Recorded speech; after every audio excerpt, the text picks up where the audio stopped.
तो गरीब नवाज कितने हसीन रहे होंगे, गरीब नवाज कितने खूबसूरत रहे होंगे। जब अली का लाल इतना खूबसूरत है, जब अली के लाल के जलवे की कोई मिसाल नहीं, तो जलवे अली की मिसाल कहां से लाएगा। इसलिए बड़े खुशनसीब हो आप कि आपके हाथों में आले अली का दामन,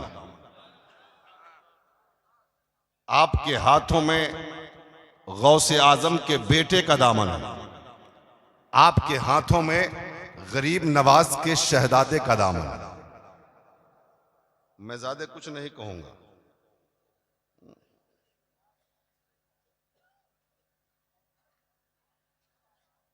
ये रिश्ते मोहब्बत कुछ इस तरह निभेगा, जरा बोल दीजिए। ये रिश्ते मोहब्बत कुछ इस तरह निभेगा, जरा तुम कदम बढ़ाओ, जरा हम कदम बढ़ाएं। और हमारी सुबह जिंदा है और हमारी शाम जिंदा है, हमारी सुबह जिंदा है, हमारी शाम जिंदा है, हमारे दिल की तख्ती पर नबी का नाम जिंदा है। और नाम ही नाम है, जो कुछ है हकीकत के सिवा, रास्ता कोई नहीं उनकी शरीकत के सिवा। हजरात, आज मेरी तकरीर का उन्वान है कुरान। ये वो कुरान है जिस कुरान को इन बच्चों ने अपने सीने में जमा कर लिया। आज दूल्हे की शक्ल में जो आप देख रहे हो, ये मदरसा हुसैनिया कलीमिया का फैजान है। और ये रिजल्ट जो आपने देखा है, ये रिजल्ट किस चीज का है पता है? आपने रमजान के मौके पर, बकरीद के मौके पर, या पूरे साल में किसी भी मौके पर मदरसे को ज़कात की सूरत में, अतियात की सूरत में, फितरा की सूरत में, सदकात की सूरत में, जिस भी तरह से मदरसे की मदद की है। आप सोचते होंगे मौलाना को हमने 1000 चंदा दिया, मौलाना ने हमें क्या दिया? मदरसे को हमने 500 रुपया दिया, मदरसे ने हमें क्या दिया? मदरसे को हमने 5000 दिया, मदरसे ने हमें क्या दिया? हजरात, ये वही नतीजा है। मदरसा बोल रहा है कि तुमने 1000 दिया था, हमने नतीजे में तुम्हें हाफिज कुरान दे दिया है। तुमने 500 दिया था, नतीजे में हमने तुम्हें एक मुक्तदा दे दिया, रहबर दे दिया, पेशवा दे दिया, इमाम दे दिया। मदरसे को तुम पैसा देते हो, मदरसा तुम्हें हाफिज कुरान अता करता।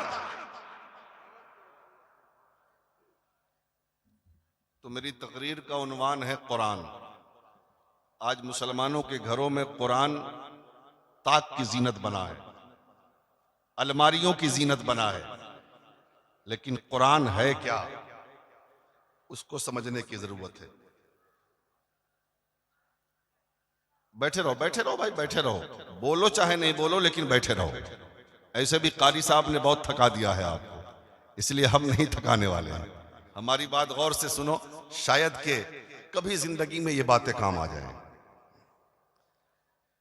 दुनिया में किताबें लिखी जाती हैं और लिखी जाती रहेंगी। दुनिया के कुतुबखाने में हर राइटर की किताब मिलेगी, हर मुसन्निफ की किताब मिलेगी, हर मुअल्लिफ की किताब मिलेगी। अमेरिका का राइटर भी आपको मिलेगा, लंदन का राइटर भी आपको मिलेगा, सऊदी के उन मुसन्निफीन को भी आप देखेंगे जिन्होंने अपनी फिक्र को सफ़े इक़्तिसाद पे उतारा है।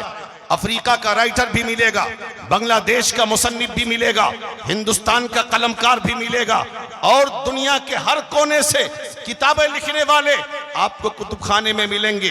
उनकी किताबें मिलेंगी, लेकिन कोई भी राइटर, चाहे अमेरिका का राइटर हो, चाहे लंदन का राइटर हो, चाहे अफ्रीका का मुसन्निफ हो, चाहे हिंदुस्तान का किताब लिखने वाला हो, कोई यकीन के साथ ये नहीं कह सकता मेरी किताब में कोई गलती नहीं है, मेरी किताब में कोई खता नहीं है, मेरी किताब में कोई शक नहीं है, मेरी किताब में कोई शुबहा नहीं है।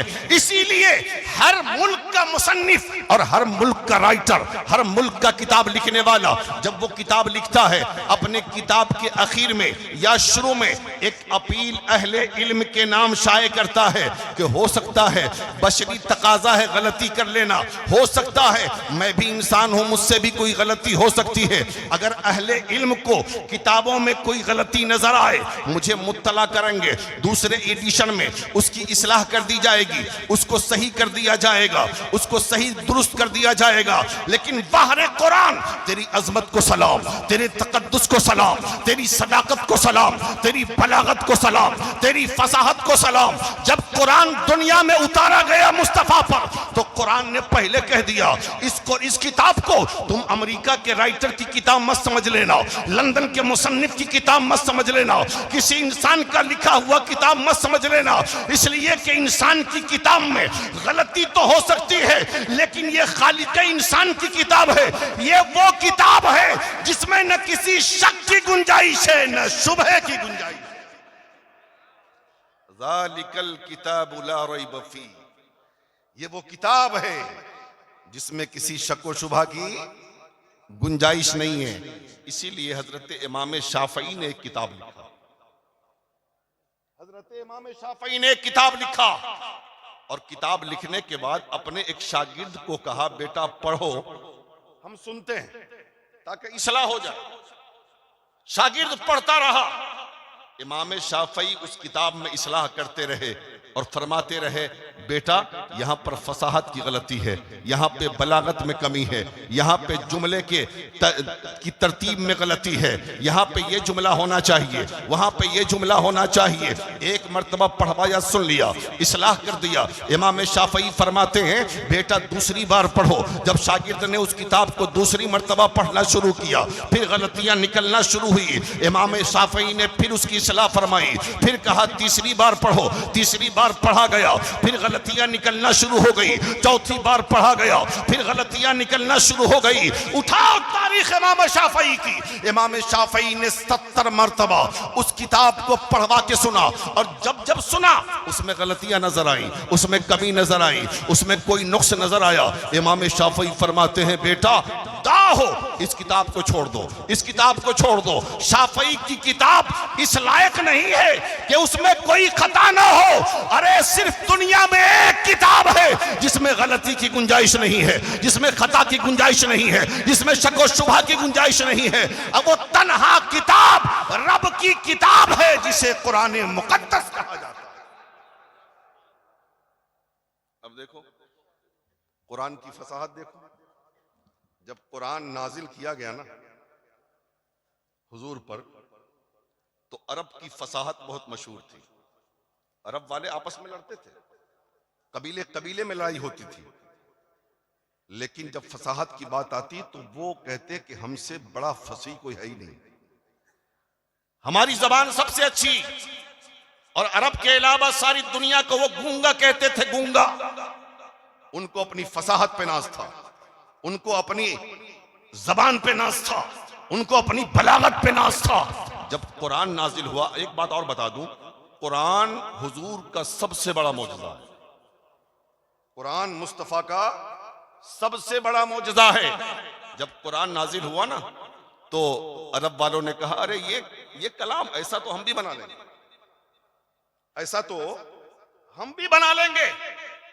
तो कुरान ने चैलेंज किया, अच्छा बना लोगे तो लाओ कुरान का जवाब। जब कुरान ने चैलेंज किया तो वो अपाहिज हो गए, मजबूर हो गए, खामोश हो गए। फिर कुरान ने दोबारा चैलेंज किया, अगर पूरे कुरान का जवाब नहीं ला सकते तो कम से कम 10 सूरत का जवाब लाओ। यहां पर भी वो खामोश रहे।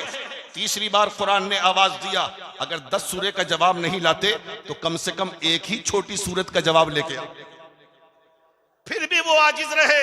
तब कुरान ने कहा सुनो, तुम कुरान का जवाब क्या लाओगे? अगर सारे इंसान और सारे जिन्नात आपस में मिल जाएं और एक दूसरे के मददगार हो जाएं और चाहेंगे कुरान का जवाब ले आएं, तो कुरान का जवाब तुम कभी नहीं ला सकते। ये इजाज़े कुरान है, ये कुरान की सदाकत है। लेकिन आज मुसलमानों का हाल क्या है? कुरान कब इस्तेमाल करते हैं? ये कुरान या तो उस वक्त इस्तेमाल करेंगे जब किसी बूढ़े की रूह नहीं निकल रही हो तो कुरान पढ़ो ताकि रूह निकल जाए। कुरान उस वक्त इस्तेमाल करेंगे जब फैसला करना हो, आपस में लड़ाई हो जाए, झगड़ा को के दरमियान सुलह करना